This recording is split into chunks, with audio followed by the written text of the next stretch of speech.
Hello guys, welcome to our channel. Friends, ఇప్పుడైతే మనం bell అండి భారత్ ఎలక్ట్రానిక్ లిమిటెడ్ నుంచి అయితే టెక్నీషియన్ ఉద్యోగాలకనే నోటిఫికేషన్ అయితే రావడం జరిగింది. అండ్ గైస్, వీడియోని వస్తే లైక్ అదేవిధంగా సబ్స్క్రైబ్ చేసుకోండి. ఇవిడకైతే జస్ట్ 50 లైక్స్ మాత్రమే ఎక్స్ప్లెయిన్ చేస్తున్నాను. ఇక్కడ వేకెన్సీ అనేది ఎలక్ట్రానిక్ మెకానిక్లో 10 వేకెన్సీ అయితే ఉన్నాయి. ఎలక్ట్రికల్ వాళ్ళకు 2, ఫిట్టర్ వాళ్ళకు 1, అదేవిధంగా డ్రాఫ్ట్ మ్యాన్ వాళ్ళకైతే 1 వేకెన్సీ అయితే ఉన్నాయి. కేటగిరీ వైజ్ ఇక్కడ మీరు చూసే ప్రయత్నం చేయండి. అండ్ ఎస్ఎస్ఎల్ క్వాలిఫికేషన్ అయితే ఐటీ పాస్ అయిన తర్వాత 1 ఇయర్ అప్రెంటిస్‌షిప్ ట్రేడ్ అయితే ఉండాల్సి ఉంటుంది మీకు అనేది.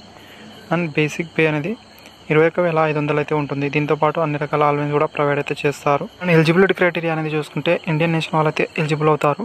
అండ్ ఏజ్ లిమిట్ విషయానికి వస్తే ఇక్కడ మీరు గమనించండి, 18 నుంచి 28 సంవత్సరాల వరకు అయితే అప్లికేషన్ చేసుకోవచ్చు. ఏజ్ రిలాక్సేషన్ కూడా వర్తిస్తుంది. ఎస్సీ ఎస్టీ వాళ్ళకైతే 5 ఇయర్ వరకు, ఓబీసీ నాన్ క్రిమినల్ వాళ్ళకైతే 3 ఇయర్ వరకు, పీడబ్ల్యూడీ క్యాండిడేట్ వాళ్ళకైతే 10 ఇయర్ వరకు అయితే ఏజ్ రిలాక్సేషన్ వర్తిస్తుంది. అండ్ గైస్, అప్లికేషన్ చేసుకునే ముందు అయితే ఒకటి గమనించాల్సి అయితే ఉంటుంది. క్వాలిఫికేషన్ అయితే మస్ట్ బి మీ దగ్గర ఉండాల్సి అయితే ఉంటుంది. అది కూడా రిలేటివ్ మీ డిసిప్లిన్లో మాత్రమే ఉండాల్సి అయితే ఉంటుంది. వాళ్ళు మాత్రమే ఎలిజిబుల్ అవుతారు. ఎక్స్పీరియన్స్ అవసరం లేదు. నీళ్ళని ఇవ్వడం అయితే ఇక్కడ చూడొచ్చు.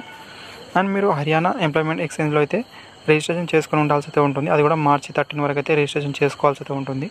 ఒకవేళ మీరు చేసుకోవాలనుకుంటే చేసుకోవచ్చు. సెలక్షన్ ప్రాసెస్ అయితే ఇక్కడ మీరు చూడొచ్చు. పార్ట్ ఏ, అదేవిధంగా పార్ట్ బి అని ఉంటుంది. ఇక్కడ మీరు చూసుకుంటే జనరల్ ఆప్టిట్యూడ్ నుంచి 50 క్వశ్చన్స్ అయితే వస్తాయి, 50 మార్క్స్ అనేది. దీంట్లో ఏమేమి ఇక్కడ సిలబస్ ఉంటుందో చూసే ప్రయత్నం చేయండి. టెక్నికల్ ఆప్టిట్యూడ్ నుంచి 100 క్వశ్చన్స్ అయితే ఉంటాయి. అండ్ అప్లికేషన్ ఫీజు అనేది ఇక్కడ మీరు చూసుకుంటే ఎస్సీ ఎస్టీ పీడబ్ల్యూడీ ఎక్సైజ్ మ్యాన్ వాళ్ళకి ఎలాంటి ఫీజు అయితే లేదు. మిగతా క్యాండిడేట్ వాళ్ళకైతే 250 రూపీస్ అయితే ఉంటుంది. దీంతోపాటు జిఎస్టీ కూడా మీరు పే చేయాల్సి అయితే ఉంటుంది. అండ్ అప్లై అయితే ఆన్లైన్ ద్వారా చేయాల్సి అయితే ఉంటుంది. డిస్క్రిప్షన్లో లింక్ అయితే ఉంటుంది, అక్కడ నుంచి అయితే మీరు అప్లికేషన్ అయితే చేసుకోవచ్చు. అండ్ గైస్, వీడియోని లైక్ అదేవిధంగా సబ్స్క్రైబ్ చేసుకోండి. Thank you.